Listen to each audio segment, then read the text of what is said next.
Good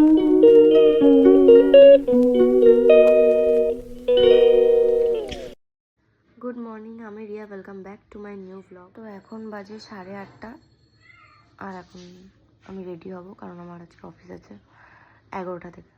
তো প্রথমেই বসে গেছি চা আর বিস্কিট নিয়ে। আজকে আর চায় গুড় মেশাইনি, এমনি লিকার চা বানিয়েছি। এরপর রেডি হবো আস্তে ধীরে। মিনওয়াইল রেডি হওয়ার আগে আমি আমার বিছানাটা ঠিক করে গুছিয়ে নিচ্ছিলাম, কারণ কি না হলে মা খুব চিল্লাচিল্লি করে। আর বাবা বলেছিল যে কিছু জামা কাপড় মেলে দিতে, মানে কেচে রেখেছিল সেটা মেলে দিতে, তো সেগুলোই মেলতে গেছিলাম। তো সব কাজ কমপ্লিট করে আমি ফাইনালি খেতে বসলাম। তো আজকে আলু আর চিংড়ি দিয়ে কি একটা ঝোল ছিল, সেটা দিয়ে একটুখানি ভাত খেয়ে নিলাম। আর তারপরে তাড়াতাড়ি রেডি হয়ে গেলাম। এই যে আমি আজকে কুর্তিটা পরেছিলাম, যেহেতু আমি এখনও ইউনিফর্ম পাইনি তাই এটা পরেই যাব।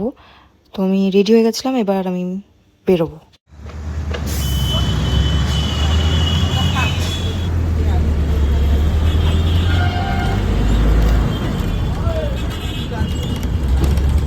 তো আজকে আমি গিয়েই ইউনিফর্ম পেয়ে যাই, তাই স্নেহা ভিডিও করছিল যে আমরা সেম সেম পরে আছি।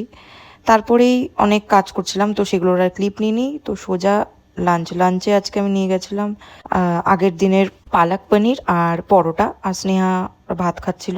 তো সেগুলো শেষ করে আবার কাজে লেগে পড়ি। আর কাজ হওয়ার মাঝখানে আমরা এই যে চা খাচ্ছিলাম আমি, আর এই যে এটা সঞ্জনা।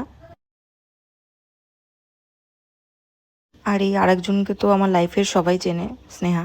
কোনো দাবি নেই ওর, কোনো লাইফে দাবি নেই। চা শেষ করতে না করতেই দেখলাম সৌমিক দা আজকে আমাদের এই ট্রিটটা দিয়েছে উইদাউট এনি রিজন। বেসিক্যালি আজকের ব্লগটা খাওয়ার ব্লগ নাকি ডেলি ব্লগ সেটাই আমি বুঝতে পারছি না। ব্যাস, তারপরে অফিস শেষ করে বাসে করে বাড়ি চলে এসেছিলাম। সেগুলোর আর ক্লিপ নিইনি, কারণ বাসে খুব ভিড় ছিল। সেই বাড়ির দিকেই হেঁটে হেঁটে যাচ্ছিলাম বাস থেকে নেমে। আর বাড়ি গিয়েই মা আগের দিনের মতো আমাকে গরম গরম চা আর বিস্কিট দিয়েছিল খেতে। আমার চোখ দুটোর কি অবস্থা আমি জানি না, আমি যে কোম্পানিরই কাজল লাগাই না কেন লাস্টে আমার চোখের অবস্থা এরকমই হয়ে থাকে। তো বাড়িতে এসেই দেখলাম যে ক্রিস্পি চিলি বেবিকর্ন হয়েছে, তো একটুকুনি সেটাও খেয়ে নিচ্ছি। তো আজকের ভিডিও এতটাই, আবার দেখা হচ্ছে নেক্সট ব্লগেই। Bye bye.